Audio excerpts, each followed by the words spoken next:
مولانا جرجس صاحب کی ویڈیوز دیکھنے کے لیے ہمارے چینل کو ابھی سبسکرائب کریں اور بازو والے بیل آئیکن کو ضرور سے دبا دیں۔ جنگل کے راجا، پانی تو آپ کی طرف سے بہتا ہوا آ رہا ہے، پانی تو آپ جھوٹا کر رہے ہیں، ہم تو آپ کا جھوٹا پانی پی رہے ہیں اور آپ میرے اوپر الزام لگا رہے ہیں۔ تو شیر نے کہا اچھا تو منہ چلاتی ہے، تو مجھ سے زبان لڑا رہی ہے۔ شیر اٹھا اور اس نے بکری کو پھاڑ دیا اور کھا دیا، جبکہ بکری نے صرف اپنا دفاع کیا تھا کہ میں پانی کہاں جھوٹا کر رہی ہوں، جنگل کے راجا پانی تو تمہاری طرف سے بہتا ہوا آ رہا تھا، میں تو آپ کا جھوٹا پانی پی رہی تھی۔ بکری نے سچ ہی بولا تھا، غلط نہیں بولا، لیکن شیر نے کہا اچھا تو مجھ سے منہ چلا رہی ہے۔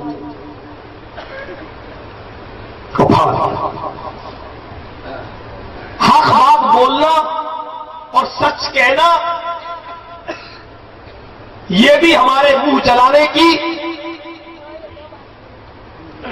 اور ہاتھ اٹھانے کے برابر سمجھا جا رہا ہے، اور جب حالات اس اسٹیج پر پہنچ جائیں، سید معراج ربانی پر پابندی لگ جائے، ڈاکٹر ذاکر نائک جو بیچارہ کبھی زندگی میں نہ تو اپنے آپ کو اہل حدیث کہتا ہے، نہ دیوبندی کہتا ہے، نہ بریلوی کہتا ہے، اس نے اپنے آپ کو کسی مسلک سے جوڑا ہی نہیں ہے، اور سب سے زیادہ سمپل اور سلجھی ہوئی تقریر ڈاکٹر ذاکر نائک کرتے ہیں، لیکن اس کے باوجود جب ان پر پابندی لگ جائے اور پورے ہندوستان میں کہیں ان کا پروگرام نہیں ہونے دیا جائے، تو پھر سوچنا پڑتا ہے کہ ہمیں اپنی زبان کتنی آسانی کے ساتھ استعمال کرنی چاہیے اور کتنا سنجیدہ بولنا چاہیے، کیونکہ میں جانتا ہوں کہ اب تیسرے نمبر پر ان کی لسٹ میں میرا نام ہے، میں اچھی طریقے سے جانتا ہوں، اور کبھی بھی کچھ بھی کہہ کر یہ پابندی لگائی جا سکتی ہے۔ قانون کے ہاتھ بہت لمبے ہوتے ہیں،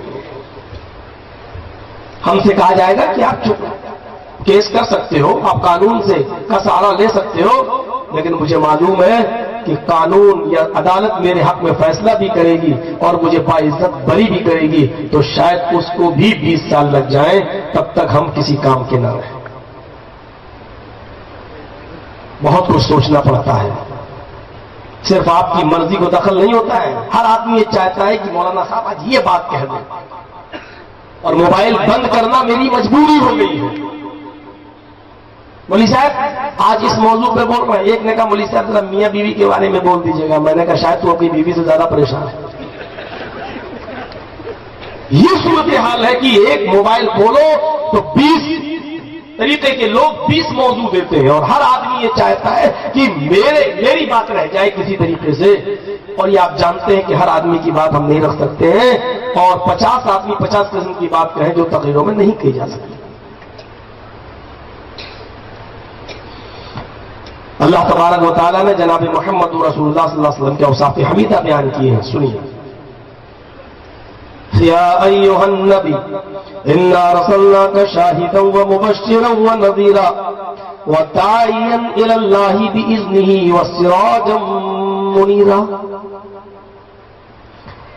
اے میرے نبی، اللہ اپنے نبی کو کہہ رہا، اے میرے نبی، اے میرے حبیب، انا ارسلناک شاہدا، ہم نے آپ کو شاہد بنا کر بھیجا۔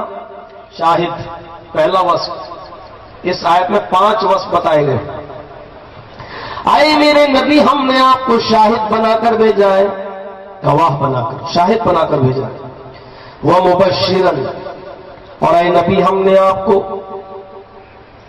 خوشخبری دینے والا بنا کر بھیجا ہے، اچھے کام کرنے والوں کو آپ جنت کی خوشخبری دینے والے ہیں۔ وَنَذِيرًا، اور ہم نے آپ کو ڈرانے والا بنا کر بھیجا ہے، برے کام کرنے والوں کو ان کے برے کاموں پر جہنم سے ڈرانے والا بنا کر بھیجا ہے۔ مبشر، نذیر، انہی پر زیادہ گفتگو ہوگی، اور ایک اور چیز، وَدَاعِيًا إِلَى اللَّهِ بِإِذْنِهِ، اور اللہ کے حکم سے آپ کو ہم نے داعی الی اللہ، اللہ کی طرف دعوت دینے والا بنا کر بھیجا ہے۔ دعوت الی اللہ، آپ نے دعوت دی پوری زندگی، لیکن کس کی؟ اللہ کی۔ دیکھیے گا کیسے کیسے موقع پر اللہ کی دعوت، موت سامنے ہے لیکن اللہ کی دعوت، آخری لمحہ ہے لیکن اللہ کا نام، وَالدَّاعِيَ إِلَى اللَّهِ بِإِذْنِهِ، اور اللہ کی اجازت سے، اللہ کے حکم سے ہم نے آپ کو اللہ کی طرف دعوت دینے والا بنا کر بھیجا، وَالسِّرَاجٌ مُنِيرًا، اور ہم نے آپ کو روشن سورج بنا کر، روشن چراغ بنا کر بھیجا۔ اس آیت میں 5 وصف بتائے گئے، کل کی طرح پھر کہہ رہا ہوں، 5 یاد رکھنا: شاہد، مبشر، نذیر، داعی اور سراج منیر، یہ 5۔ دوسری آیت: لَقَدْ جَاءَكُمْ رَسُولٌ مِّنْ أَنفُسِكُمْ عَزِيزٌ عَلَيْهِ مَا عَنِتُّمْ حَرِيصٌ عَلَيْكُمْ بِالْمُؤْمِنِينَ رَءُوفٌ رَحِيمٌ۔ لوگوں، تمہارے درمیان ایک ایسا رسول آیا ہے، تمہارے درمیان ایک ایسا رسول تشریف لایا ہے، من انفسکم، جو تمہاری جنس سے ہے، تمہاری نفس سے ہے۔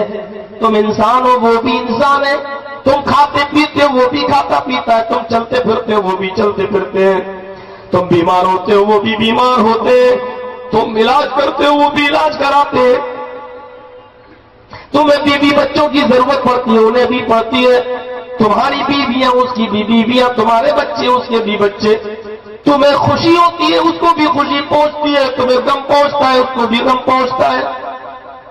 لَقَدْ جَاءَكُمْ رَسُولٌ مِّنْ أَنفُسِكُمْ، تمہارے درمیان ایک رسول آیا جو تمہیں میں سے ہے، عَزِيزٌ عَلَيْهِ مَا عَنِتُّمْ، عَزِيزٌ عَلَيْهِ مَا عَنِتُّمْ، اس جملے پر غور کیجیے۔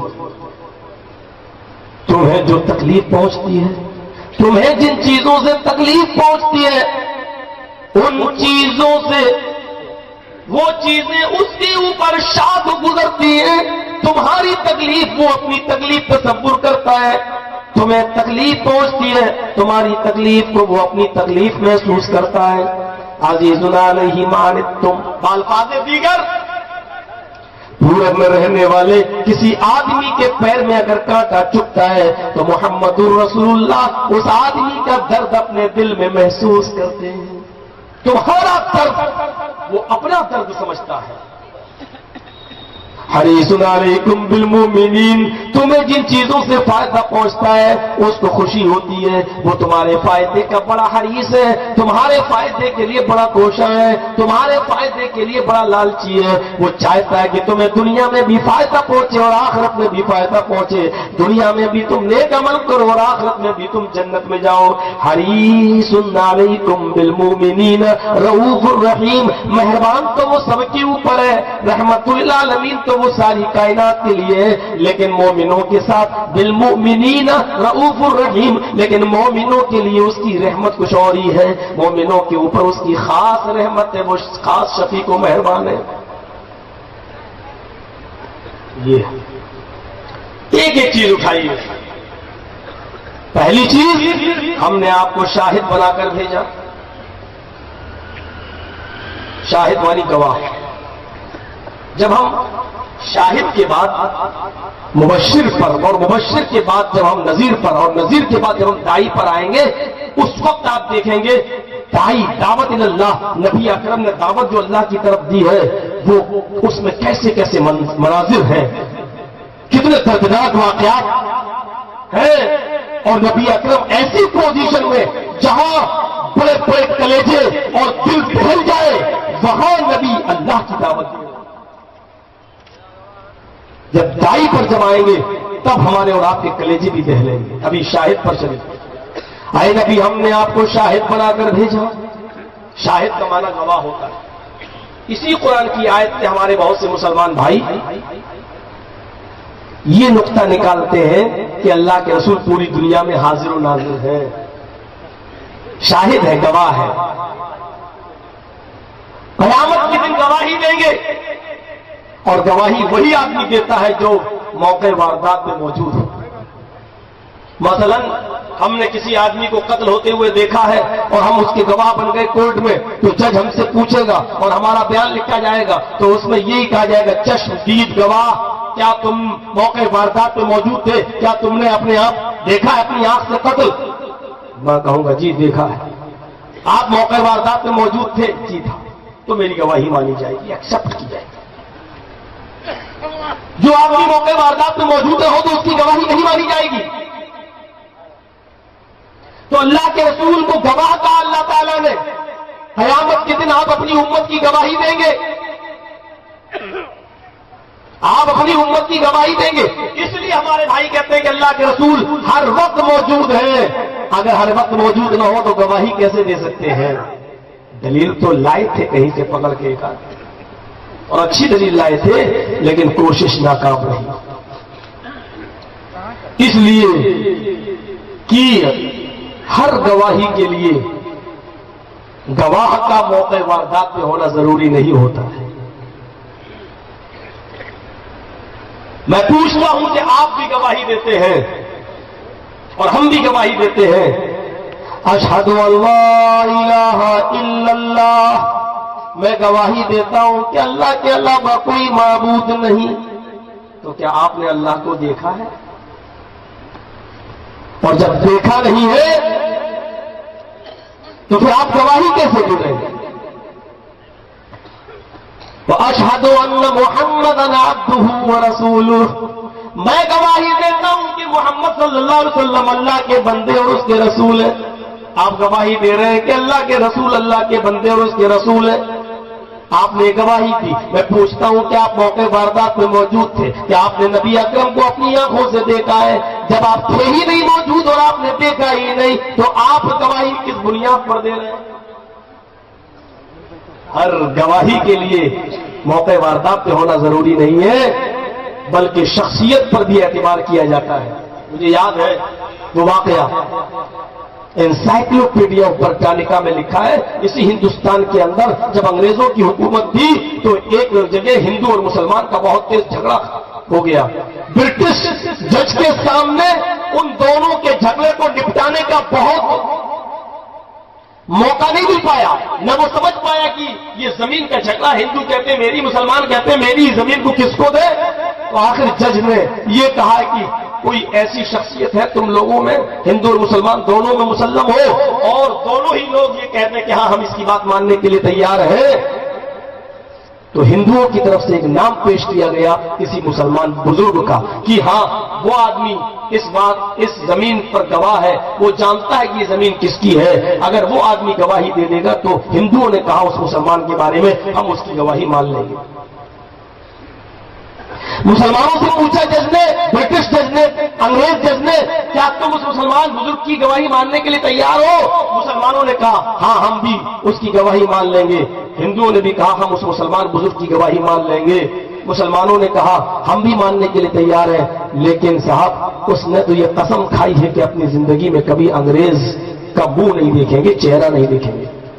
اس نے کہا بھلے ہی وہ میرا چہرہ نہ دیکھے، آنکھوں میں پٹی باندھ کر آ جائے یا کٹگرے میں پیٹھ موڑ کر کھڑا ہو جائے، وہ میری شکل نہیں دیکھنا چاہتا، نہ دیکھے، لیکن اس کو سچ کی گواہی دینے کے لیے کٹگرے میں آنا پڑے گا۔ اس مسلمان بزرگ نے تسلیم کر لیا کہ ہمیں انگریز کا چہرہ نہیں دیکھنا چاہیے۔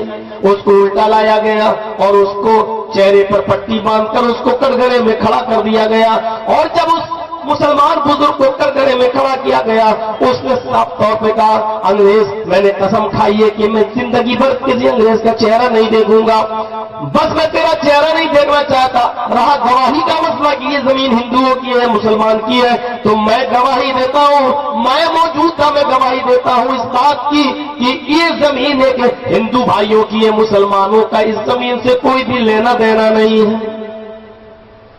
جج نے فیصلہ ہندوؤں کے حق میں کر دیا۔ مسلمان تھوڑی دیر کے لیے غصہ ضرور ہوئے، لیکن اس مسلمان بزرگ کی گواہی کا ایک فائدہ یہ ہوا، تھوڑی دیر نقصان ہوا کہ زمین ہاتھ سے چلی گئی، لیکن ایک بہت بڑا فائدہ یہ ہوا کہ جن غیر مسلموں نے اس مسلمان بزرگ کی سچائی کو دیکھا ہے اور اس کی حق گوئی کو دیکھا ہے تو 50 غیر مسلم ہندو ایسے تھے جو اس بزرگ کی ہاتھ پر ہاتھ رکھ کر کلمہ پڑھ رہے تھے، اشہد ان لا الہ الا اللہ واشہد ان محمدا عبدہ ورسولہ۔ ضروری نہیں ہے کہ 10 آدمی کہے کہ زمین میری تو انہی کی بات مانی جائے۔ گواہوں کی قلت و کثرت کسی بات پر کوئی اہمیت نہیں رکھتی، صرف شاہد کی ذات دیکھی جاتی ہے کہ وہ کتنا سچا ہے۔ اگر پورا محلہ جھوٹا ہے لیکن ایک آدمی اس گاؤں میں سچ بولتا ہے اور کبھی زندگی میں جھوٹ نہیں بولتا تو سارے لوگ اس سچے آدمی پر وشواس کرتے ہیں، بھروسہ کرتے ہیں، پورے گاؤں کی گواہی پر وشواس بھروسہ نہیں کرتے۔ شاہد کی شخصیت دیکھی جاتی ہے کہ وہ کتنا سچا ہے۔ محمد رسول اللہ صلی اللہ علیہ وسلم نے ہمیں بتایا کہ اللہ ایک ہے، ہمارے اس کے علاوہ کوئی معبود نہیں ہے۔ وہ شخصیت ایسی تھی جو اپنی 40 سالہ زندگی میں کبھی جھوٹ نہیں بولی ہے، لوگوں نے اپنی امانتیں ان کے پاس رکھی ہیں، لوگ ان کو بڑا امین و صادق کہا کرتے تھے۔ جناب محمد رسول اللہ صلی اللہ علیہ وسلم جب کوہ صفا پر کھڑے ہیں اور جب کہہ رہے ہیں کہ لوگوں ایک اللہ کے بارے میں گواہی دو، وہی ہمارا معبود ہے، تو سارے لوگ سناٹے لے گئے، سب نے کہا کہ اب ہم جھٹلائیں کیسے؟ محمد رسول اللہ صلی اللہ علیہ وسلم نے بندوں کے معاملے میں کبھی جھوٹ نہیں بولا تو اللہ کے بارے میں کیسے جھوٹ بول سکتے ہیں؟ ہم نے ان کی 40 سالہ زندگی دیکھی ہے، 40 سالہ زندگی کو پرکھا ہے، یہ 40 سال میں کبھی جھوٹ بولتے ہوئے نظر نہ آئے، 40 سال میں کبھی ہم نے ان کو جھوٹا نہ پایا۔ آج یہ بول رہے ہیں کہ اللہ ہے تو ہم ان کو جھوٹا کیسے مان لیں؟ اسی لیے دشمن بھی آپ کو جھوٹا نہیں کہہ سکے۔ مجنون کہہ دیا، دیوانہ کہہ دیا، شاعر کہہ دیا، پاگل کہہ دیا، یہ سارے خطاب دے دیے میرے بھائیوں، لیکن دشمنوں میں بھی اتنی ہمت نہیں ہوئی کہ وہ اللہ کے نبی کو جھوٹا کہہ سکے، اس لیے کہ وہ جانتے تھے کہ ہم نے 40 سالہ زندگی نبی کی دیکھی ہے، اس 40 سالہ زندگی میں نبی کو کبھی جھوٹ بولتے ہوئے نہیں دیکھا۔ لیکن نبی امت کی گواہی کیسے دیں گے، یہ ایک مسئلہ تھا، تو اس کو ایسے سمجھ لو میرے بھائیو، اصل میں اس آیت کا مطلب دوسرا ہے، اس کے لیے دوسری آیت ہمیں لینا پڑے گی اور دونوں کو سمجھنا پڑے گا، تب ہم سمجھیں گے شاہد کا معنی کیا ہے۔ وَجَعَلْنَاكُمْ أُمَّةً وَسَطًا لِتَّكُونُوا شُهَدَاءَ عَلَى النَّاسِ وَيَكُونَ الرَّسُولُ عَلَيْكُمْ شَهِيدًا۔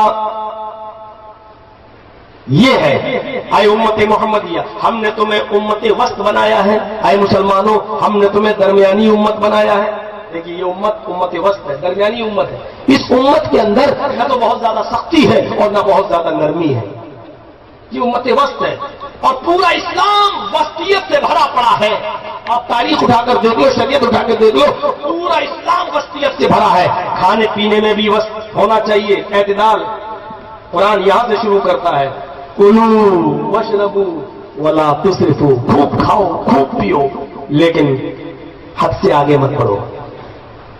لیکن مسلمانوں میں یہ صفت ختم ہو گئی، شادی آدی ہو جائے بچوں کو ڈانٹتے ہیں، چپ چپ چپ چپ، یہی کھا رہا، سارا کھانا یہی کھا لے گا تو شادی میں کیا کھائے گا؟ اور شادی میں ولیمے میں ٹوٹتے ہیں ایسے جیسے بھوکے لوگ دسترخوان پہ ٹوٹتے ہیں، دن بھر روزہ رکھیں گے لیکن افطار پہ ٹوٹیں گے۔ کھانے پینے میں بھی اعتدال، اور اللہ کے نبی فرماتے ہیں کہ کھانا کھاؤ تو پیٹ کے 3 حصے کر لو، ایک حصہ کھاؤ، ایک حصہ پانی کے لیے اور ایک حصہ کھالی چھوڑ دو تاکہ اللہ کو یاد کر سکو۔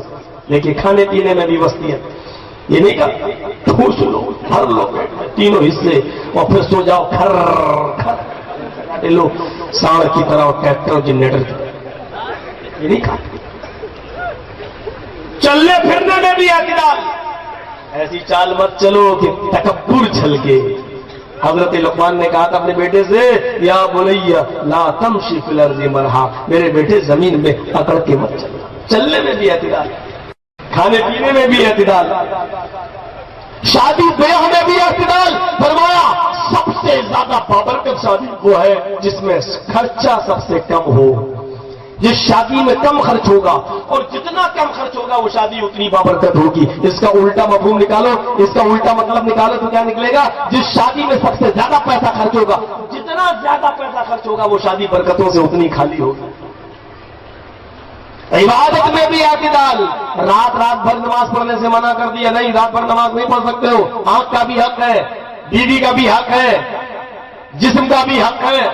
اور جو لوگ اللہ کے رسول صلی اللہ علیہ وسلم کے پاس سے نکلے تھے، گھر سے نکلے تھے، وہ کہا تھا کہ ایک نے ہم رات بھر عبادت کریں گے، دوسرے نے کہا دن بھر روزہ رکھیں گے، تیسرے نے کہا بیوی کے قریب ہی نہیں جائیں گے، تو اللہ کے نبی نے ان کو ڈانٹا تھا اور کہا تھا کہ میں تم میں سب سے زیادہ اللہ سے ڈرنے والا ہوں، میں سوتا بھی ہوں اور میں جاگتا بھی ہوں، بیویوں کی حقوق بھی ادا کرتا ہوں، اور یہی میری سنت ہے، فمن رغب عن سنتی فلیس منی، اور جس نے میرے اس راستے سے منہ موڑا وہ مجھ میں سے نہیں۔ دیکھیے اس میں بھی اعتدال، نماز میں بھی اعتدال، اور امام کو بھی حکم دیا گیا کہ نماز ہلکی پڑھاؤ. لیکن ادھر مولویوں کو دیکھتا ہوں کبھی کبھی ایسا ہوتا ہے کسی نے نماز نہ پڑھائی ہو, اچانک مولانا صاحب غائب, کسی کو کھڑا کر دیا, حاجی صاحب کو چلے نماز پڑھائیے. مولانا صاحب نہیں آئے, اب حاجی صاحب کو موقع مل گیا, 10-12 مہینے 1 سال کے بعد تو مسلح ملا ہے. اللہ اکبر, لگے سورہ بقرہ شروع کر, وہ اپنی قرت دکھلا رہے ہیں کہ دیکھو ہم کتنے قابل ہیں. اب بہت چھوٹی چھوٹی جہاں صورتیں پڑھنا چاہیے تو وہاں سورہ بقرہ لے کے سورہ یاسین لے کے بیٹھے, اب یہ قرت دکھلا. فرمایا کہ بچے بھی تمہارے پیچھے نماز پڑھتے ہیں, عورتیں بھی نماز پڑھتی ہیں, مریض بھی پڑھتے ہیں, اس لیے نماز ہلکی پڑھاؤ. دیکھو اعتدال, ہر چیز میں اعتدال, سزاؤں میں بھی اعتدال. اگر کسی نے تمہیں بہت بری طریقے سے کاٹا ہے, مارا ہے, ناک بھی کاٹی, کان بھی کاٹا, ہاتھ بھی کاٹا, ٹکڑے ٹکڑے کیے, اور اس جرم میں اگر کسی کو سزا دی جا رہی ہے, قاتل پکڑا گیا, تو اللہ کے رسول نے فرمایا کہ تم اس کے ساتھ ایسا مت کرو. قتل کا بدلہ قتل ہے, اس کی گردن اڑا دو, لیکن اس کی لاش کا موسلا مت کرو. اگرچہ اس نے کیا ہے لیکن تم نہیں. اعتدال سزاؤں میں, کفارے میں بھی اعتدال. کفارہ سمجھتے ہیں؟ ایک صحابی آئے اللہ کے رسول کے پاس, کہ اللہ کے نبی ہلاک تو یا رسول اللہ, میں ہلاک ہو گیا. آپ نے کہا کیا ہوا؟ دیکھیے اعتدال, دیکھیے بیچ کا راستہ دیکھیے. کہا اللہ کے نبی روزے کی حالت میں اپنی بیوی سے جمع کر لیا. کیا کیا؟ اللہ کے رسول کیا کروں؟ آپ نے کہا کفارہ ادا کرو. کہا کیا ہے کفارہ؟ کہا ایک غلام آزاد کرو. کہا پوری زندگی غلامی کرتے ہوئے ہو گئی, کہاں سے خرید کے آزاد کروں؟ میں نہیں کر پاؤں گا, اتنی طاقت نہیں ہے مجھے خود پوری زندگی غلامی کرتے ہوئے ہو گئی. اللہ کے نبی نے فرمایا تو ایسا کرو, اچھا تو 60 روزے رکھو. یہ غلام آزاد نہیں کر سکتے تو 60 روزے رکھو, مسلسل پیدل پہ کنٹینیو. 60 روزے؟ پتلا دبلا آدمی کیسے رکھوں؟ ایک روزے میں تو یہ حال ہے کہ بیوی سے مل بیٹھا, 60 روزے نہیں رکھ پاؤں. یہ بھی طاقت نہیں ہے. آپ نے یہ نہیں کہا کہ تمہارے لیے راستہ ہی بند ہے, نہیں. اعتدال دیکھیے. فرمایا پھر کیا کروں؟ کہا تیسرا راستہ ایک اور ہے, کہا تم 60 مسکینوں کو, فقیروں کو کھانا کھلا دو. کہ اللہ کے نبی میرے گھر کا خود حال یہ ہے کہ صبح کھاؤں تو شام کو بھوکا سوتا ہوں, اور شام کو کھا لوں تو صبح بھوکا اٹھتا ہوں. مجھے خود دونوں تینوں ٹائم نہیں مل رہا, میں 60 مسکین کہاں سے لاؤں؟ یہ بھی طاقت نہیں ہے. اب یہی 3 آپشن ہے, غلام آزاد کرو, 60 مسکینوں کو 60 روزے رکھو, یا 60 مسکینوں کو کھانا کھلاؤ. تینوں میں سے کوئی نہیں. تو آپ نے کہا اچھا یہ نہیں کر سکتے؟ کہا نہیں, میرے پاس طاقت نہیں. آپ نے نماز پڑھنے والے صحابہ جو آئے, آپ نے ان سے کہا اپنے بھائی کے لیے مدد کرو, چندہ اندہ کرو, کچھ بیچارے کو, یہ بیچارہ اپنے گاؤں میں غریبوں میں بانٹ دے گا, اس کا کفارہ تو ادا ہونا چاہیے. کوئی 2 کھجور لایا, کوئی 5 لایا, کوئی 10 لایا. تھوڑی دیر میں ایک کھجوروں کا ٹوکرا بھر گیا, 8-10 کلو. اللہ کے نبی نے وہ اٹھایا, سب صحابہ نے اس کو چندہ کیا تھا, اور آپ نے اس کو اپنے ہاتھ سے دیا, لو پکڑو, اپنے گاؤں میں جاؤ, اور یہی کھجور جو تمہارے بھائیوں نے تمہیں دیے ہیں ان کو لے جاؤ اور اپنے علاقے کے غریبوں میں تقسیم کر دو. کہنے لگا اللہ کے رسول, اللہ کی قسم پورے گاؤں میں مجھ سے زیادہ غریب کوئی ہے ہی نہیں. کہتا ہے کہ اللہ کے رسول, اللہ کی قسم میرے پورے قبیلے میں, گاؤں میں مجھ سے زیادہ غریب کوئی ہے ہی نہیں. اللہ کے نبی کے چہرے پہ مسکراہٹ آ گئی. فرمایا تو تم ہی کھا لو اور اپنے بچوں کو کھلا دو, یہ کفارہ ادا ہو جائے گا. یہ اعتدال ہے, یہ اسلامی اعتدال اور بیچ کا راستہ ہے جو کسی مدد کے اندر نہیں ملے گا. یہ اسلامی اعتدال. فرمایا وَجَعَلْنَاكُمْ أُمَّةً وَسَطًا, اے امت محمدیہ, اللہ فرما رہا اے امت محمدیہ, ہم نے تم کو امت وسط بنایا ہے, بیچ کی امت بنایا ہے. تمہارے اندر نہ سختی ہے نہ نرمی ہے, ہم نے بیچ کے راستے والی امت بنایا ہے تمہیں, تاکہ وَجَعَلْنَاكُمْ أُمَّةً وَسَطًا لِتَكُونُوا شُهَدَاءَ عَلَى النَّاسِ, تاکہ قیامت کے دن تم تمام لوگوں پر گواہی دینے والی بن جاؤ. تاکہ قیامت کے دن تم تمام لوگوں پر گواہی دینے والی بن جاؤ. وَيَكُونَ الرَّسُولُ عَلَيْكُمْ شَهِيدًا، اور محمد رسول اللہ تمہارے اوپر گواہ بن جائیں. اصل میں اس آیت کا صحیح مفہوم یہ ہے کہ قیامت کے دن اللہ تعالیٰ قوم موسیٰ کو، قوم عیسیٰ کو، قوم نوح کو، بہت سارے نبیوں کی قوموں کو اٹھائے گا اور ان سے پوچھے گا ہم نے تمہارے درمیان ڈرانے والا بھیجا تھا، ایک نبی بھیجا تھا، کیا اس نبی نے تم تک میرا پیغام پہنچایا؟ تو یہ قومیں منع کر دیں گی، کہیں گے اللہ میرے پاس کوئی نبی نہیں آیا تھا، اللہ میرے پاس کوئی ڈرانے والا نہیں آیا تھا. کیونکہ یہ بچنا چاہیں گی جھوٹ بول کر، تاکہ ہمیں اللہ تعالیٰ یہ کہہ سکے کہ جب تمہارے درمیان کوئی ڈرانے والا ہی نہیں آیا تھا تو پھر تمہارا قصور کیا، تم تو جنت میں جاؤ. تو یہ جھوٹ بول دیں گی ساری قومیں، قوم موسیٰ، قوم عیسیٰ، قوم نوح، یہ سب جھوٹ بول دیں گی اللہ میرے پاس کوئی ڈرانے والا نہیں آیا تھا. تو اللہ تعالیٰ امت محمدیہ کو اٹھائے گا، امت محمدیہ کو لائے گا اور کہے گا اے امت محمدیہ یہ بتاؤ کہ یہ لوگ جھوٹ بول رہے ہیں سچ، ہم نے ان کے درمیان ڈرانے والا بھیجا گیا ہے. ہم مسلمان لوگ کیا کہیں گے، محمد رسول اللہ کی امت کیا کہے گی، اللہ یہ جھوٹ بول رہے ہیں، ان کے درمیان ڈرانے والا آیا تھا. تو قوم موسیٰ، قوم عیسیٰ، قوم نوح، قوم ابراہیم، یہ ساری قومیں کیا کہیں گے، اللہ ہم مسلمانوں کی گواہی نہیں مانیں گے، اس لیے کہ یہ تو ہمارے بعد آئے تھے، ہم سے پہلے تو آئے نہیں تھے. ان کو کیا معلوم کہ ہمارے درمیان کوئی آیا تھا یا نہیں آیا تھا، ان کو کیا معلوم، اس لیے ہم مسلمانوں کی گواہی نہیں مانیں گے. تب اللہ تعالیٰ مسلمانوں سے کہے گا امت محمدیہ سے کہ جب تم لوگ بعد میں پیدا ہوئے تو تمہیں کیسے معلوم کہ ان کے درمیان کوئی ڈرانے والا نہیں آیا تھا. اب یہ امت محمدیہ گواہی دے گی کہ اے اللہ ہم بعد میں ضرور آئے لیکن ہمارے پاس ایک کتاب آئی جس کو تیرے نبی جناب محمد رسول اللہ لے کر آئے، وہ قرآن، اور قرآن میں ہمارے نبی صلی اللہ علیہ وسلم نے ہمیں دیا ہے. ہمیں معلوم ہے یہ قرآن میں لکھا ہوا تھا، یہ تیرا فرمان تھا کہ ہم نے ہر امت کے اندر ایک رسول بھیجا. وَلَقَدْ بَعَثْنَا فِي كُلِّ أُمَّةٍ رَسُولًا أَنِ اعْبُدُوا اللَّهَ، اور وَلِكُلِّ قَوْمٍ هَادٍ، ہم نے ہر قوم کے اندر ڈرانے والا بھیجا. ہمیں قرآن نے بتایا ہے، یقین نہ آئے تو تو جناب محمد رسول اللہ سے پوچھ لے، پھر اللہ محمد رسول اللہ کو اٹھائے گا اور کہے گا کہ تم بتاؤ. تب اللہ کے نبی فرمائیں گے کہ میری امت بالکل صحیح کہہ رہی ہے. آئے اللہ تو نے ہمیں جو کتاب دی تھی اس میں یہی فرمان موجود تھا اور ہمیں تو نے بتایا، تیری کتاب نے بتایا. تو یہ مطلب ہے کہ ساری امتوں کی گواہی دے گی امت محمدیہ، اور امت محمدیہ کی سچی ہونے کی گواہی دیں گے جناب محمد رسول اللہ. اس لیے اللہ نے فرمایا کہ یا ایھا النبی انا ارسلناک شاہدا ومبشر، اے نبی ہم نے آپ کو گواہ بنا کر بھیجا، آپ قیامت کے دن گواہی دینے والے ہوں گے. ٹھیک ہے، ایک چیز ہو گئی، لیکن اس شاہد میں ایک چیز اور جوڑ لو. آپ اتنے سچے تھے کہ آپ کی گواہی پر آپ نے تمام لوگوں کو اپنے ساتھ گواہ بنا دیا. خود میں حجۃ الوداع ہے، 1,44,000 صحابہ موجود ہے، زندگی کا آخری خطبہ ہے، زندگی کا آخری خطبہ ہے. میرے پیارے ساتھیوں، اللہ کے نبی صلی اللہ علیہ وسلم اس خطبے میں جو بیان دے رہے ہیں، 1,44,000 کی بھیڑ ہے، آپ اس بھیڑ میں فرما رہے ہیں لوگوں اللہ نے جو پیغام مجھے دے کر بھیجا تھا تو میں نے اس پیغام کو پورا کیا یا نہیں کیا، میں نے اس دعوت کو پورا کیا یا نہیں کیا، بتاؤ تم. مجھے اللہ نے جو دعوت دے کر بھیجا تھا میں نے اس دعوت کو تم تک پورا کیا یا نہیں کیا. آواز آتی ہے 1,44,000 کے مجمع سے، تھا اے اللہ کے نبی آپ نے حق ادا کر دیا، اللہ نے آپ کو جو دعوت دے کر بھیجا تھا آپ نے اس دعوت کو پورا کر دیا، آپ نے کوئی چیز چھپائی نہیں ہے، آپ نے اللہ کی پوری ذمہ داری کو ادا کر دیا. امت نے جب یہ گواہی دی کہ آپ نے حق ادا کر دیا، اللہ تعالیٰ نے، اللہ کے نبی نے انگلی آسمان کی طرف اٹھائی اور بار بار اٹھایا اور جھکایا اور فرمایا اللہم اشہد، اللہم اشہد. انگلی آسمان کی طرف اٹھاتے اور 1,44,000 کے مجمع کی طرف جھکاتے، اللہم اشہد، اللہم اشہد، اللہم اشہد.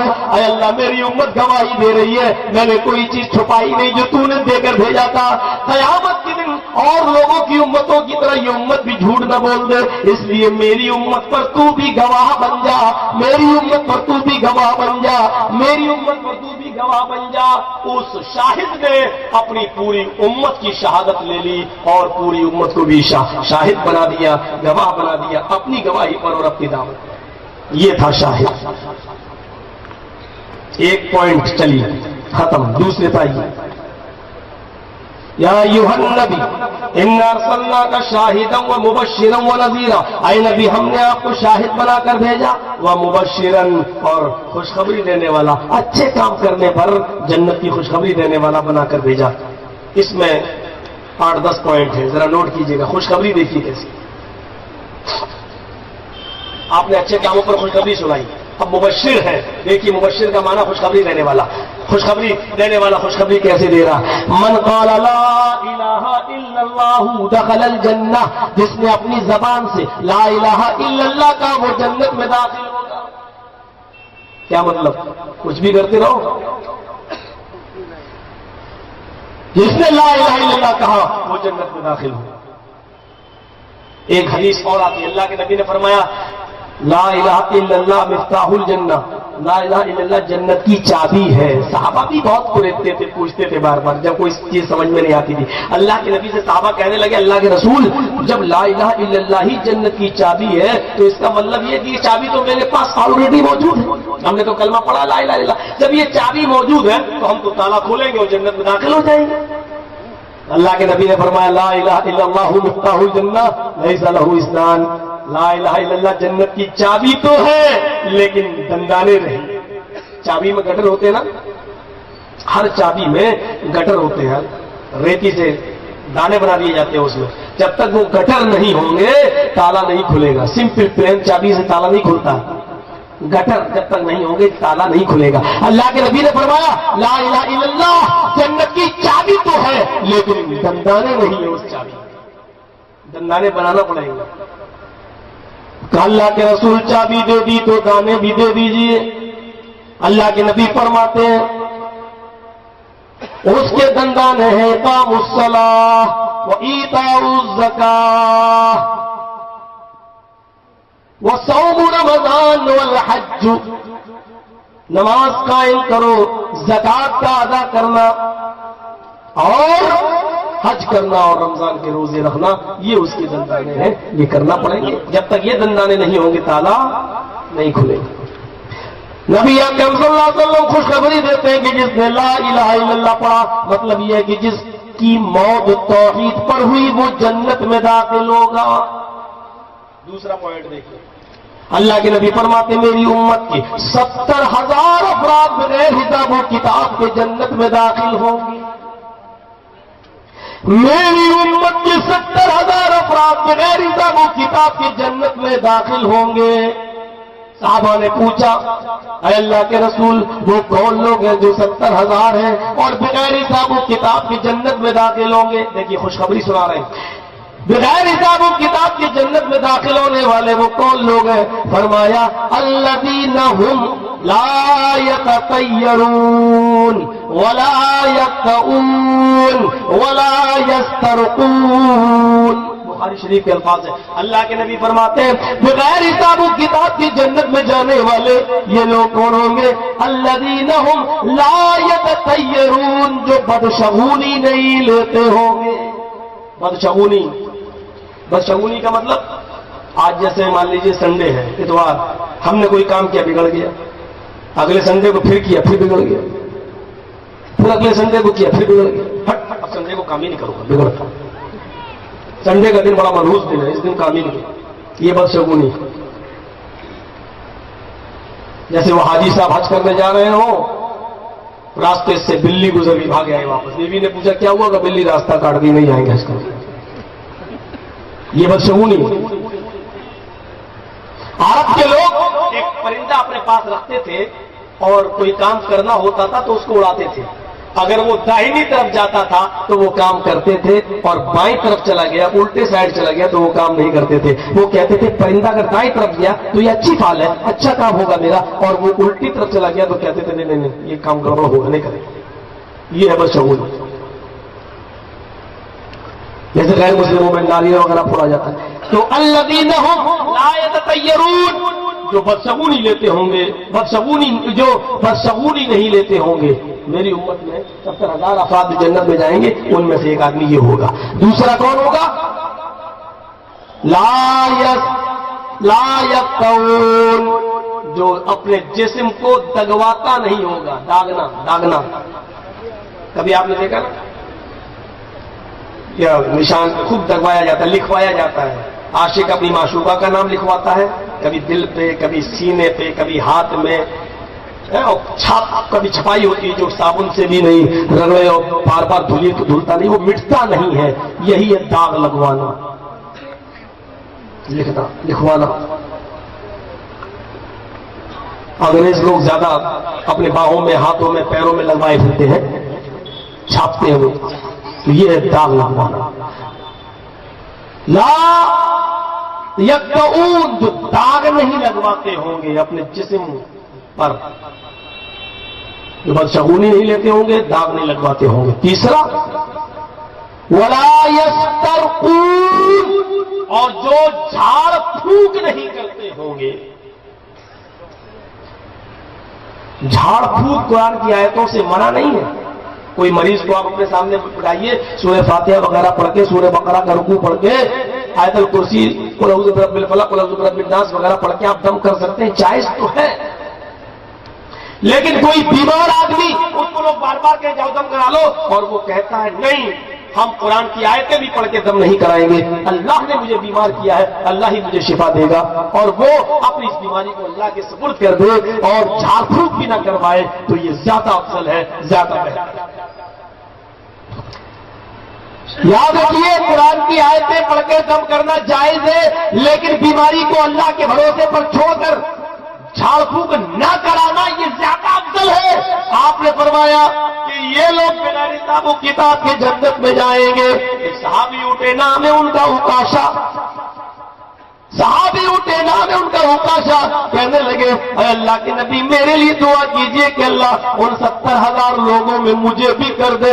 آپ نے فرمایا انت منہم، اے عکاشہ تم بھی انہی لوگوں میں ہو، جاؤ تم بھی 70,000 لوگوں میں شامل ہو، جنتی لوگوں میں تم بھی شامل ہو. جب عکاشہ کو کہا تم شامل ہو تو دوسرے صحابی اٹھے، کہتے اللہ کے رسول میرے لیے بھی دعا کر دیجئے کہ میں بھی ان لوگوں میں سے ہو جاؤں. اللہ کے نبی نے فرمایا سبقت عکاشہ، عکاشہ سبقت عکاشہ، عکاشہ تم پر سبقت لے گیا ہے، عکاشہ نے پہل کر لی ہے اور وہ ان لوگوں میں سے ہو گیا ہے. اب تم لوگ کوشش کرو ایسا بننے کی، یعنی آپ نے سب کے لیے دعا نہیں کی. ابھی تو عکاشہ کھڑے ہوئے، اب ایک کے بعد تم ہو گئے، ان کے بعد ایک اور ہوگا، تو 70,000 تو یہی ہو جائے گا. آپ نے کہا عکاشہ سبقت لے گیا. مبشر کے 2 واقعات سن لیے، بشارت دے رہے ہیں میری امت لا الہ الا اللہ جس نے پڑھا وہ جنتی، اور جو یہ 3 کام کرے گا وہ جنتی. محب رسول، رسول سے جو محبت کرے گا وہ جنت. اور اس کو بشارت کی اللہ کے نبی صلی اللہ علیہ وسلم نے. آپ نے فرمایا من احب سنتی فقد احبنی ومن احبنی کان معی فی الجنہ. میری ماؤں، میری بہنوں، تم بھی کلیجے تھام کے بیٹھو، بہت جلدی تمہارے واقعات بھی آنے والے ہیں.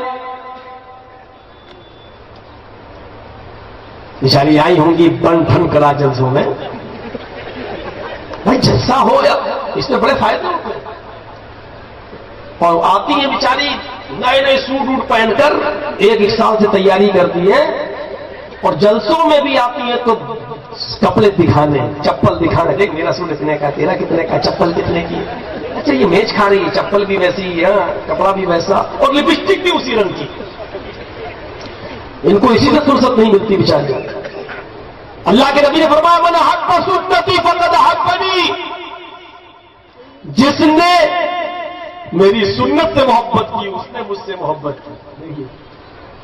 پتہ یہ چلا کہ رسول کی ذات سے تو محبت ہونی چاہیے، لیکن اصل معیار کیا ہے؟ رسول کی سنت سے محبت. من احب سنتی، جس نے میری سنت سے محبت کی، فقد احبنی، اس نے مجھ سے محبت کی. ومن احبنی، اور جس نے مجھ سے محبت کی، کان معی فی الجنہ، وہ میرے ساتھ جنت میں رہے گا. دیکھیے جنت کی بشارت، جس نے مجھ سے محبت کی وہ جنت میں رہے گا نہیں، میرے ساتھ رہے گا. کان معی فی الجنہ، وہ جنت کے اندر میرے ساتھ رہے گا. جو سنتوں سے محبت کرے گا اس کو جنت ہی نہیں ملے گی، بلکہ جنت میں رسول اللہ کا قرب بھی ملے گا اور رسول اللہ کا پڑوس بھی ملے گا. 3 چیزیں. چوتھی چیز پر ذرا غور کیجئے، جو رسول اللہ صلی اللہ علیہ وسلم کی بات کی اطاعت کرے گا، نبی اکرم کی اطاعت و فرما برداری کرے گا، نبی کی ہر بات مانے گا، تو وہ بھی جنتی۔ کل امتی يدخلون الجنة الا من ابى قالوا من يابى يا رسول الله قال من اطاعني دخل الجنة ومن عصاني فقد ابى۔ اللہ کے نبی فرماتے ہیں میری پوری امت جنت کے اندر جائے گی، لیکن وہ نہیں جائے گا جس نے میرا انکار کیا۔ صحابہ نے کہا اے اللہ کے رسول، انکار کرنے والے لوگ کون ہیں؟ ایسا کون بد نصیب ہے جو اسلام بھی لائے، آپ کا کلمہ بھی پڑھے اور آپ کا انکار بھی کرے، ایسا کون ہے؟ آپ نے فرمایا مسلمانوں میں، میری امت میں بھی ایسے لوگ ہوں گے تو کلمہ تو پڑھیں گے، لا الہ الا اللہ تو پڑھیں گے، لیکن میرا انکار کرنے والے ہوں گے۔ وہ محمد رسول اللہ پر کلمہ تو پڑھیں گے، محمد رسول اللہ کہیں گے، لیکن وہ میری اطاعت نہیں کریں گے، وہ میرے منکر ہوں گے۔ فرمایا من اطاعنی دخل الجنہ، جو میری اطاعت کرے گا وہ جنت کے اندر داخل ہوگا، جو میری اطاعت کرے گا وہ جنت کے اندر داخل ہوگا۔ دیکھ رہے ہیں جنت کی بشارت، اتنی چیزیں ہو گئی۔ جس نے کلمہ پڑھا لا الہ الا اللہ وہ جنت کے اندر داخل ہوگا، جس نے دم نہیں کرایا، جھاڑ پھونک نہیں کرایا، بدشگونی نہیں لی، یہ جنت میں داخل ہوگا۔ محب رسول، جس نے رسول سے محبت کی وہ جنت میں داخل ہوگا، جس نے رسول کی اطاعت کی وہ جنت کے اندر داخل ہوگا۔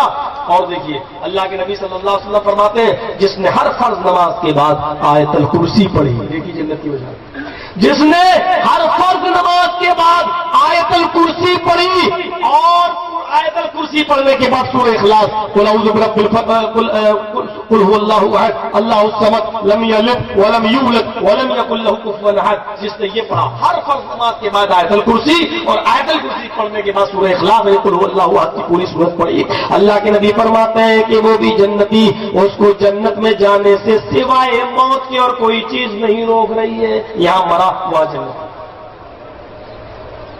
یا تو پڑھتے ہی نہیں۔ یہاں امام صاحب نے کہا السلام علیکم ورحمۃ اللہ، السلام علیکم ورحمۃ اللہ،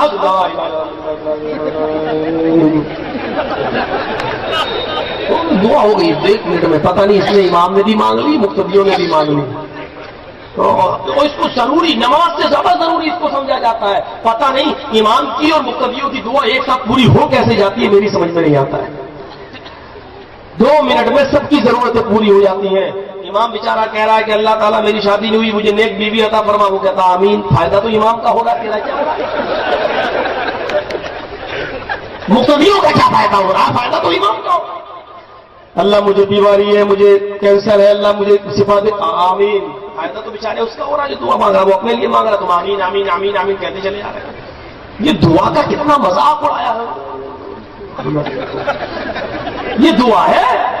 دعا تو وہ ہے جو دل کی گہرائی سے مانگی جائے، اللہ کو راضی کرنے کے لیے مانگی جائے، آنکھوں سے آنسو گرے اور اپنے دامن کو پھیلا دیا جائے۔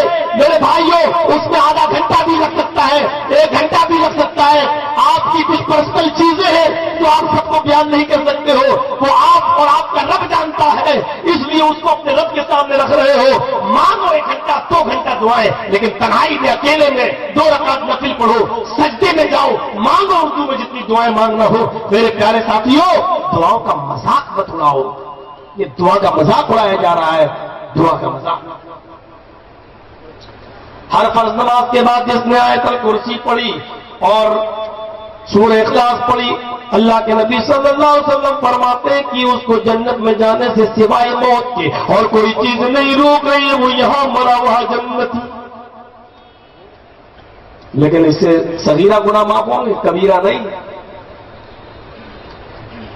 کسی کو قتل کر کے آؤ مسجد میں نماز پڑھو، اللہ اللہ جنت، یہ سب آپ نہیں ہوگا۔ جنت کی بشارت میری بہنوں سنو، اللہ کے نبی صلی اللہ علیہ وسلم بیمار ہے، دیکھیے جنت کی بشارت۔ اللہ کے نبی صلی اللہ علیہ وسلم بیمار ہیں، اپنے مرض الموت میں مبتلا ہے۔ یہ ایسی بیماری ہے کہ اس کے بعد آپ پھر صحیح نہیں ہو سکے، آپ اٹھ نہیں سکے، اسی لیے اس کو مرض الموت کی بیماری بولا جاتا ہے۔ مرض الموت، موت کی بیماری، آپ مرض الموت میں مبتلا ہے۔ روزانہ اٹھتے تھے اور اپنی بیٹی کی پیشانی کو چوما کرتے تھے، جب وہ دروازے پہ آتی تھی آپ اٹھتے تھے اور آپ اپنی بیٹی کی پیشانی کا بوسہ لیتے تھے۔ آج اللہ کے نبی میں اتنی طاقت نہیں ہے کہ بستر سے اٹھ سکے۔ بیٹی اپنے باپ کے پاس آ کر بیٹھ گئی، چہرے پہ ہاتھ پھیرنے لگی، اپنے باپ کی تکلیف کو دیکھتی ہے بیٹی کہ اللہ کے نبی میرے ابو بہت تکلیف میں، تو چیخ اٹھی حضرت فاطمہ، وا کر بابا تو ہائے میرے ابو کی تکلیف۔ پکڑا اپنی بیٹی کو اور فرمایا میری لختی جگر، او میری بیٹی، آج کے بعد تیرا باپ کبھی اتنی تکلیف میں مبتلا نہ ہوگا۔ ابھی جبریل نے مجھے آ کر بتایا ہے یہ آپ کا آخری دن ہے۔ بیٹی نے سنا تو وہ اور رونے لگی، ان کی آنکھوں سے اور آنسو گرنے لگے۔ بار بار نبی اکرم پانی کے برتن میں اپنا ہاتھ ڈبوتے، پانی سے ہاتھ کو بھگوتے اور اپنے چہرے پر ملتے، اپنے جسم پر ملتے اور ملتے جاتے، چھینٹے اپنے چہرے پر پانی کے مارتے جاتے اور کہتے جاتے ان للموت سکرات، موت کے لیے بڑی پریشانیاں ہیں، موت کے لیے بڑی بے چینیاں ہیں، موت کے لیے بڑی دشواریاں ہیں۔ حضرت فاطمہ اس حال میں آپ کو دیکھتی اور کہتی جاتی کہ میرے ابو کیا ہو گیا ہے، کیا ہو گیا یا ابتا وہ کربا یا بتا، ہائے میرے ابو کی تکلیف۔ اس پوزیشن میں بھی محمد رسول اللہ اپنی بیٹی کی اپنی تکلیف بھول جاتے اور بیٹی کو روتا ہوا نہ دیکھتے۔ پکڑا، فرمایا آج کے بعد تیرے باپ کو کبھی اتنی تکلیف نہ ہوگی۔ وہ اور رونے لگی تو پھر پکڑا اور کان میں فرمایا میری بیٹی تمہیں رونے کی ضرورت نہیں ہے، میرے اہل بیت میں سب سے پہلے تم مجھ سے ملاقات کرو گی، یعنی میرے ہی پیچھے پیچھے تم بھی چلی آ رہی ہو۔ زمانے نے دیکھا نبی اکرم کے انتقال کے 6 مہینے کے بعد حضرت فاطمہ بھی اللہ کو پیاری ہو گئی، اپنے رب کے پاس چلی گئی۔ میرے پیارے ساتھیوں، یہ منظر دیکھا تو آپ نے پھر اپنی بیٹی کو اپنے قریب کیا اور بشارت دی، او میری لگتے جگر، او میری بیٹی ابھی جبرائیل لائے اور فرمایا کہ فاطمہ کو ایک اور بشارت دے دو، فاطمہ کو ایک اور خوشخبری سنا دو، فرما دو کہ فاطمہ کو سیدۃ نساء اہل الجنہ، اللہ نے فاطمہ کو جنت کی تمام عورتوں کا سردار بنا دیا۔ فاطمہ تو جنتی ہے اور جنتی نہیں بلکہ جنت کی تمام عورتوں کی تو سردار بنا دی گئی ہے۔ مبشر اس شان سے اٹھتا ہے کہ وہ بشارت دینے پہ آتا ہے، اچھے کام کرنے والوں کو جب خوشخبری سناتا ہے تو اس طریقے کی خوشخبری سناتا ہے کہ لا الہ الا اللہ پڑھو تو تمہیں جنت ملے گی، تم 3 یہ کام کر لو تو تم جنت میں داخل ہوگے، من اطاعنی دخل الجنہ، میری اطاعت کرو گے تو جنت میں داخل ہو جاؤ گے، من حب سنتی فقط حبنی، جس نے مجھ سے محبت کی میری سنت سے اس نے مجھ سے محبت کی، اور جس نے مجھ سے محبت کی کان معی فی الجنہ، تو وہ جنت کے اندر میرے ساتھ ہوگا۔ مبشر اس شان سے بشارت دیتا ہے کہ جو فرض نماز کے بعد آیت الکرسی اور اس کے بعد سورہ اخلاص قل هو اللہ پڑھ لے تو وہ جنت میں اس کو موت جانے سے روک رہی ہے اور مرنے کے بعد اس کو جنت ملے گی۔ اور جب وہ اپنی بیٹی کو بشارت دینے پہ آیا تو کہتا اس کے کان میں فاطمہ مجھے ابھی جبریل نے بشارت دی ہے، اللہ نے مجھے بتایا ہے کہ اپنی بیٹی سے اپنی لگتے جگر فاطمہ سے کہہ دو کہ اللہ تعالیٰ نے تجھے جنت کی تمام عورتوں کا سردار بنا دیا۔ میری بہنوں دیکھو، میری قوم کی بیٹیوں سنو، فاطمہ رضی اللہ تعالیٰ نے نبی اکرم کے دل کو اتنا خوش کیا تھا، اتنا خوش کیا تھا کہ اللہ تعالیٰ نے بھی نبی کو یہ بشارت دے دی اور کہا کہ کہہ دو کہ فاطمہ کو جنت کی تمام عورتوں کی سرداری مل گئی۔ یہ بشارت مبشر جب بشارت دینے پہ آتا ہے تو اس طریقے سے آتا ہے کہ لوگوں غزوہ تبوک میں لڑنے کے لیے چند اونٹوں کی ضرورت پڑ رہی ہے، کچھ اونٹوں کی ضرورت پڑ رہی ہے کوئی جو اللہ کی راہ میں کچھ اونٹ دے؟ حضرت عثمان غنی اٹھتے ہیں اور کہتے ہیں کہ میں 100 اونٹ دیتا ہوں۔ اللہ کے نبی فرماتے ہے کوئی جو 100 اونٹ اور دے؟ عثمان 100 دے چکے، جو یہاں اونٹ دے گا اللہ اس کو جنت دے گا۔ حضرت عثمان عثمان دوبارہ اٹھتے ہیں، فرماتے اللہ کے نبی میں 100 اور دیتا ہوں۔ اللہ کے نبی فرماتے عثمان 200 دے چکے، کوئی اور ہے عثمان کے علاوہ جو 100 اونٹ اور دے؟ حضرت عثمان پھر اٹھتے ہیں، اللہ کے نبی میں 100 اور دیتا ہوں۔ آپ نے کہا عثمان 300 دے چکے، لوگوں اب عثمان کے علاوہ کوئی اور تو اٹھے، میں تم سے نہیں مانگتا، تم 300 دے چکے ہو، ہے کوئی جو عثمان کے علاوہ اٹھے اور 100 اونٹ اور دے؟ پھر عثمان غنی اٹھتے اور کہتے کہ اللہ کے نبی میں 100 اور دیتا ہوں۔ اللہ کے نبی عثمان تم سے نہیں کہتا، عثمان کے علاوہ کوئی اور ہے جو 100 اونٹ اور دے؟ پھر عثمان غنی اٹھتے ہے اللہ کے نبی میں 100 اور دیتا ہوں۔ آپ نے فرمایا لوگوں عثمان 500 دے چکے، ہے کوئی عثمان کے علاوہ جو 100 اونٹ اور دے؟ اللہ اس کو جنت دے کے رہے گا۔ عثمان غنی 6 بار اٹھتے کہ میں 100 اور دیتا ہوں۔ پھر آپ نے فرمایا عثمان میں تم سے نہیں کہتا، کوئی اور اٹھے عثمان کے علاوہ؟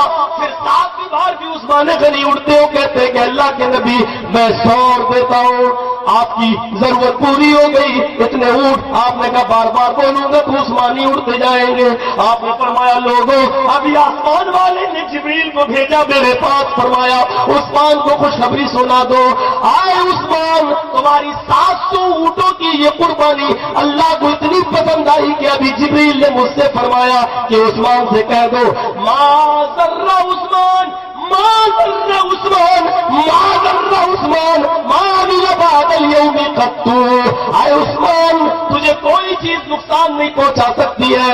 اے نبی عثمان سے کہہ دو کہ آج کے بعد اگر یہ تمہارا عثمان، آج کے بعد یہ عثمان اگر ایک بھی نیک کام نہ کرے، ایک بھی اچھا کام نہ کرے، پھر بھی اللہ اس کو جنت دے کر رہے گا۔ ماں عمل بعد اليوم، آج کے بعد کوئی عمل نہ کرے پھر بھی اللہ اس کو جنت دے گا۔ ماں ذر عثمان، عثمان کو کوئی چیز نقصان نہیں پہنچے۔ مبشر جب اٹھتا ہے بشارت دینے پر تو نیک کام کرنے والوں کو جنت کی اس طریقے کی بشارت۔ یا ایھا النبی انا ارسلناک شاہدا ومبشرا، اے نبی آپ شاہد بھی ہیں اور ہم نے آپ کو مبشر خوشخبری دینے والا بنا کر بھیجا۔ یہ خوشخبری دے رہے ہیں اللہ کے نبی اچھے کام کرنے والوں۔ ایک اور خوشخبری میری ماں بہنوں تمہارے لیے، دیکھیے کس طریقے سے جنت کی بشارت دے رہے ہیں نیک عورت کو، نیک عورت کو کس طریقے سے جنت کی بشارت۔ ایوم امرأۃ، اللہ کے نبی صلی اللہ علیہ وسلم فرماتے ہیں کہ جو عورت 5 ٹائم کی نماز پڑھ لے، اذا صلت خمسہا، میری بہنوں سنو، کبھی تھوڑا بہت لپسٹک اور پاؤنڈ سے بھی نکلو، کبھی دائرے میں بھی آؤ جو تمہارے لیے فاطمہ کے باپ جناب محمد رسول اللہ نے متعین کیا، اور بشارت دیکھو۔ ایوم امرأۃ اذا صلت خمسہا، جب عورت 5 ٹائم کی نماز پڑھ لے، وصامت شہرہا، رمضان کے پورے مہینے کے روزے رکھ لے، وَأَطَاعَتْ بَعْلَهَا، اور اپنے شوہر کی پوری اطاعت و فرما برداری کر لے، کرتی ہو، وَأَحْسَنَتْ فَرْجَهَا، اور اپنی شرمگاہ کی پوری دیکھ ریکھ کرتی ہو، اس کی حفاظت کرتی ہو، ہر حیثیت سے کپڑے بھی تنگ نہ پہنتی ہو، اور اپنے آپ کو پرائے مردوں کے پاس نہ لے جاتی ہو، ہر حیثیت سے وہ اپنے سطر کی، اپنی شرمگاہ کی حفاظت کرتی ہو۔ اللہ کے نبی فرماتے ہیں جو عورت یہ 4 کام کر لے، 5 ٹائم کی نماز پابندی سے پڑھے، رمضان کے پورے مہینے کے روزے پابندی کے ساتھ رکھے، رمضان کے علاوہ اپنے شوہر کی اطاعت و فرما برداری میں کوئی کمی نہ ہونے دے، اور وَأَحْسَنَتْ فَرْجَهَا، اور اپنی شرمگاہ کی حفاظت کر لے، یہ 4 کام جو عورت دنیا میں کرے، ہمارے پیغمبر جناب محمد رسول اللہ صلی اللہ علیہ وسلم اس کو جنت کی بشارت ان الفاظوں میں سناتے ہیں۔ ایسی عورت میدان محشر میں ہوگی اور جنت کے 8 دروازوں پر فرشتے کھڑے ہوں گے، اور ہر دروازے کا فرشتہ اس کو اپنے دروازے پہ بلا رہا ہوگا اور کہہ رہا ہوگا فَلْتَدْخُلِي مِنْ أَبْوَابِ الْجَنَّةِ شَاءَتْ، اے عورت تیرے لیے جنت کے 8 دروازے کھلے ہوئے ہیں، تیری مرضی، تو جس دروازے سے داخل ہونا چاہے ہو جا، جس دروازے سے جانا چاہے چلی جا، جس دروازے سے داخل ہونا چاہے ہو جا۔ ایسی عورت کو اللہ کے نبی فرما رہے ہیں جنت کے 8 دروازے تیرے لیے کھلے، تیری مرضی، تو جس دروازے سے جانا چاہے چلی جا۔ سن چکے ہوں گے شاید یہ حدیث مولانا عبدالغفار کی زبان سے، کیونکہ ان کا موضوع وہی تھا، اسلام میں عورتوں کے حقوق، شاید انہوں نے سنائی ہو۔ تو میرے بھائیوں غور کیجیے، بشارت دینے والا جب بشارت دیتا ہے، مبشر اچھے کام پر تو کس انداز سے بشارت دیتا ہے۔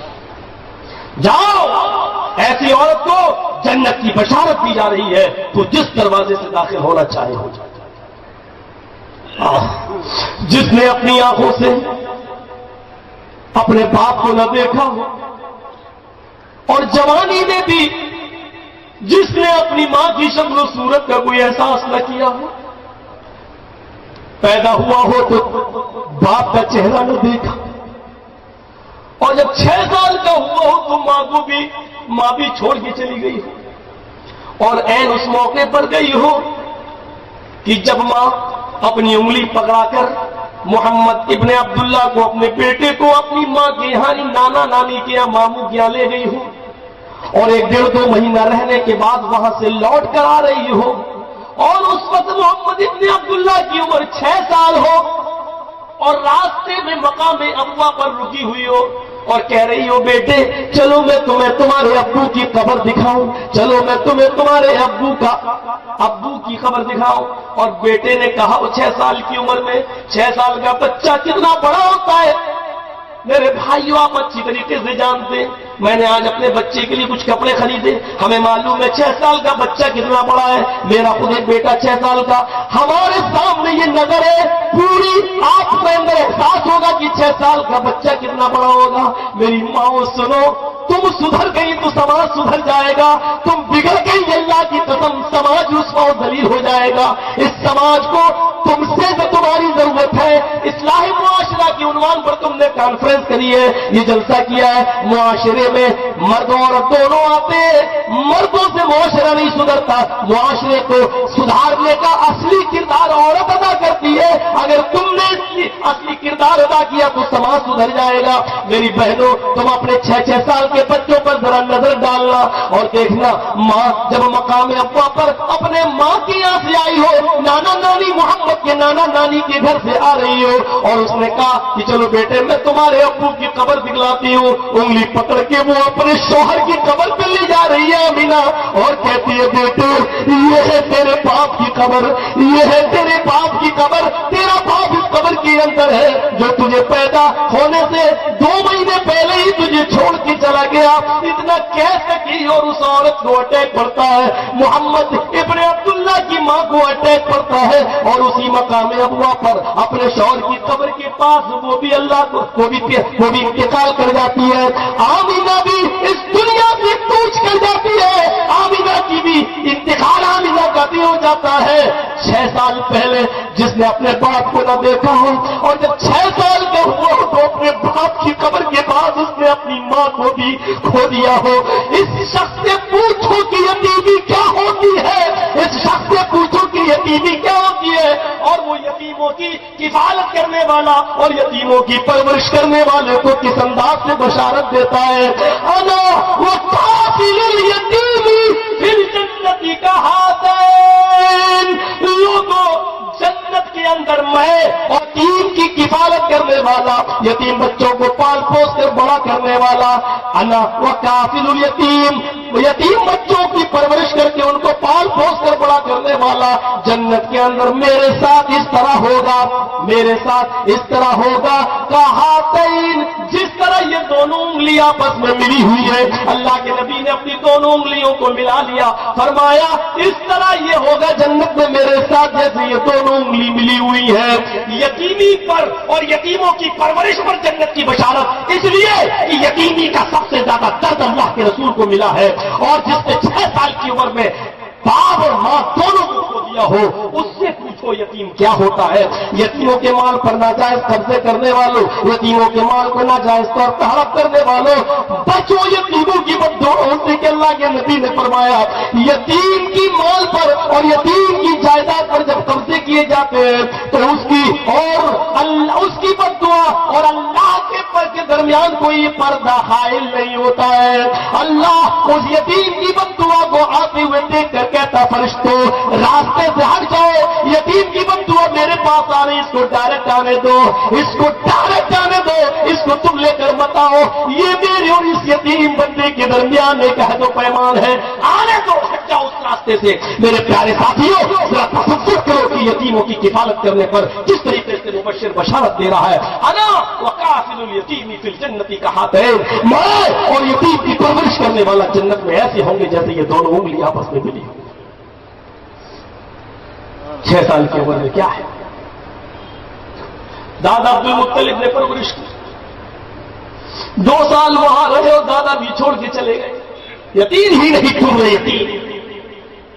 موقع دیکھو پیدا ہوئے تو باپ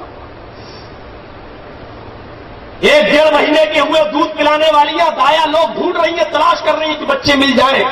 کبھی ساتھیاں اپنے آئی ہیں, عورتیں ساری عورتیں محمد کے پاس آئیں, گود میں لیا, پوچھا اس کا باپ کہاں ہے, کہا باپ تو نہیں ہے, چھوڑ کے چلی گئی. جب باپ ہی نہیں ہے اس کا تو ہم اس کو دودھ پلائیں گے, ہمیں تو کیا مزدوری دے دے گی, سب چھوڑ کے چلی جاتی تھی. حلیمہ بھی آئی اور لے کر کہتی ہے کہ اس کا باپ کہاں ہے, کہا کہ نہیں ہے, چھوڑ کے وہ بھی چلی گئی. پورے مکے میں ساری عورتوں کو بچے مل گئے لیکن حلیمہ کو کوئی بچہ نہ ملا. یا یوں کہہ لو اس کو کہ مکے کے سارے چھوٹے چھوٹے بچوں کو دودھ پلانے والی دایائیں مل گئی, محمد کو کوئی دایا نہ ملی. لوٹ کر آئی, کہتی ہے کہ تو اپنا ہی بچہ دے دے, سہیلیوں کے تانے تو نہیں سنوں گی, کم سے کم تیرا ہی بچہ لے جاتی ہوں. لے کر تو جا رہی ہوں, غریب ہے تو کیا جو ہو سکے دے دینا, اور لے کر گئی. کہتی ہے حلیمہ کی جب میں اس بچے کو لے کر گود میں بیٹھی اور اس کو لے کر اونٹنی پر بیٹھی تو اونٹنی ایسے چلی جو راستے میں تھک جایا کرتی تھی, بیٹھ جایا کرتی تھی, سستانے لگتی تھی. اور میری سہیلیاں کہتی تھی کون سی مریم اونٹنی پر بیٹھ کر آئی, سواری پر بیٹھ کر آئی, مکے جاتے جاتے تو بوڑھے ہو جائیں گے. لیکن اب یہ اونٹنی ہوا سے باتیں کر رہی ہے, رکنے کا نام نہیں لیتی. پیچھے سے حلیمہ کی سہیلیاں کہتی ہیں او بنت ابو زویب, اے ابو زویب کی بیٹی ذرا رک جا, مجھے بھی تو اپنے پاس آ جانے دے, مجھے بھی تو اپنے پاس پہنچ جانے دے. کیا یہ تیری وہی اونٹنی ہے جو لے کر آئی تھی, جو بار بار رک جاتی تھی, اب یہ ہوا سے باتیں کر رہی ہے. اور حلیمہ پیچھے مڑ کر دیکھتی تو کہتی با خدا یہ وہی اونٹنی ہے, پتہ نہیں اس کو کیا ہو گیا ہے, یہ کیوں رکنے کا نام نہیں لیتی, مجھے نہیں معلوم. با خدا مجھے تو اس بچے ہی میں کوئی کرامت نظر آتی ہے, اس بچے ہی میں مجھے کوئی برکت نظر آتی ہے جس کے پیدا ہونے کے بعد ہی برکتوں کے دروازے کھل گئے ہو. میرے بھائیوں ذرا تصور کرو کہ جس کو کوئی بچہ, جس کو کوئی عورت لینے کے لیے تیار نہیں, لیکن جس نے پیدا ہونے کے بعد ہی اللہ نے جس کے لیے برکتوں کے دروازے کھول دیے ہو. مبشر اس شان سے اڑتا ہے کہ فرماتا ہے کہ جس کی 3 لڑکیاں ہوں گی. میری بہنوں سنو اور قوم کے لوگوں سنو, میرے بھائیوں ذرا غور سے سنو, لڑکیوں کی پیدائش پر چہرے برا کرنے والوں سنو, لڑکیوں کی پیدائش پر ناخوشی کا اظہار کرنے والے سنو. اللہ کے نبی نے یہ خوشخبری لڑکوں پر نہیں سنائی, لڑکیوں کی پیدائش پر سنائی. جس کی 3 بیٹیاں ہوں گی, جس کی 3 لڑکیاں ہوں گی, جس نے ان کی اچھی تربیت کی ہوگی, جن کو اچھی طریقے سے پالا پوسا ہوگا, ان کو پڑھایا ہوگا, وہ احسن تادیبہا, اور ان کو اچھا ادب سکھلایا ہوگا, اور جب وہ بالغ ہو گئی تو ان کی شادی دیندار گھرانے میں کر دی ہوگی. یہ 3 بیٹیوں کا باپ جس نے اپنی 3 بچیوں کو کھلا پلا کر بڑا کر کے اچھا ادب تعلیم دے کر ان کا دیندار گھرانے میں نکاح کر دیا ہوگا, ایسا شخص اللہ کے نبی اس کے بارے میں بھی فرماتے کہ میرے ساتھ جنت میں میرا پڑوسی بن کر رہے گا, وہ بھی جنت میں میرے ساتھ رہے گا. ایک صحابی رونے لگے, آپ نے پوچھا تم کیوں رو رہے ہو؟ اس نے کہا اللہ کے نبی یہ بشارت تو 3 بیٹیوں